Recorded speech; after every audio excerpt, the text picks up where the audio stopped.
at 11.66 per share. All right, some tough numbers from the real estate market came out today.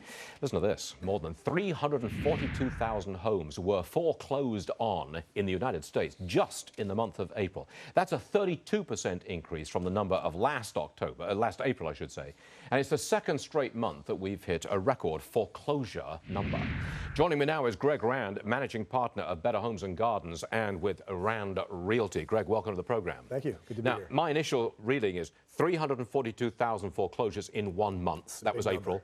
Right. 341,000 in March, a very big number. Right. These are very negative numbers. They're negative numbers, but they were pretty predictable. You know, don't forget that we had a moratorium imposed by Fannie Mae and Freddie Mac and volunteered by a lot of banks to hold back on foreclosures, and they released them in March and April. So there was a bottleneck a little bit. Okay, bearing that in mind, you still couldn't say that the housing market has bottomed, or could you? No, I wouldn't say that at all. Not even close. No, I think that you get into trouble, anybody gets into trouble if they try to focus on March numbers or February numbers. This is a much more slow-moving market than the rest of the markets you guys talk about here, okay?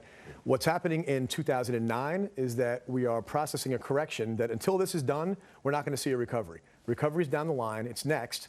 Well, first of all, when we say hit a bottom in the housing market, by that I mean that house prices stop falling. Correct. And that the inventory of unsold homes stabilizes. Right. At that point, you've hit a bottom. Right, that's next year. That's next year? That's next year, yeah. What's happening right now, and again, this thing moves slowly, okay? The good news right now is that the buyers are buying. I got 1,000 brokers in the field. We're showing thousands of properties a month. The buyers are very active. The demand is very robust, but they all want a lower price. And so the correction right now is the sellers capitulating, prices coming down. We sell 6, 7 houses a day. Do you see people, okay, you sell 6, 7, 8 a day. Yeah. Okay. Do you see buyers coming in and deliberately, really lowballing the seller? Yeah. I mean, just knocking them out. It's a buyer's market, and they know it, and they've been waiting for it. And so right now, they are looking for a great deal. You know, listen, I'm not taking anything away from the pain of the folks who are being foreclosed on. Sure. However, these bank-owned properties are going to be put out at 2002, 2003 prices. The buyers are going to pounce on them. Another generation of home buyers is going to benefit from the fact that the prices are coming down. So it's going to take all the rest of this year. The prices are coming down now, which is actually good. I think it's good news. Yep. We're happy when we see prices coming down because we know that the market is going to a healthier place. It'll be this time next year before the prices bottom out, and it'll be 4 or 5 years before we see appreciation again. If history repeats itself, that's how it works. 10 years of appreciation, a few years of a decline, and then another 5 or 8 years of flatline before the economy pulls the market back up again. So if I bought a house for, say, $200,000 in the year 2006, pretty close to the high of the market, roughly speaking, okay? Right. I bought for $200,000 then. It's maybe worth 100 now, no. 110, 120? No, it's only down, we're only down off the peak right now nationally. I mean, depending on where you are, but nationally we're only off about 15, 20% off the peak.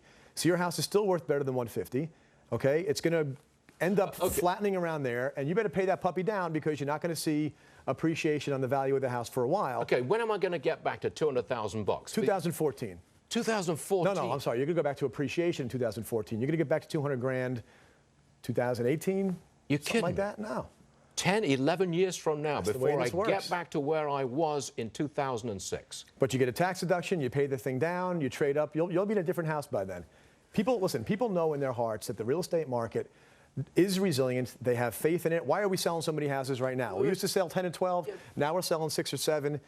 But we're finding people who have a long-term view. They've got this 10-year view. Okay, look, if I've got to wait that long for serious appreciation, 10 years, why should I, if I'm a professional real estate investor, why should I jump in now if I've got to wait 10 years before I see a capital gain? If you're a professional real estate investor, the opportunity to find properties at devalued prices. I'll use Florida as an example. Okay, Florida is an outstanding opportunity because the troubles in Florida are all based upon over-speculation, overdevelopment, bad lending practices, and there's huge amounts of property that right now are in distress and selling for very, very low prices. Now, the trend that has been causing Florida to be hot for the last 40 years has been the baby boomers coming out of the Northeast and going down to Florida for the climate. That hasn't changed. We call that finding a short-term trend that hurts inherent in a long-term trend that is still healthy. That's where the opportunities are. And so we encourage our clients to try to find their Florida, okay? Find their opportunity where there's a problem on this property or there's a problem in this market, but the long-term impact on that market is still healthy. And so if you can hold, it's a good buy. That's an upbeat note to end it on, and we'll do that right there. Greg Rand, always a pleasure. Thanks very much indeed. Thank you. Come and see us again. Breaking news now, and it may be a surprising piece of breaking news, especially for critics of the war on terror. A White House spokesperson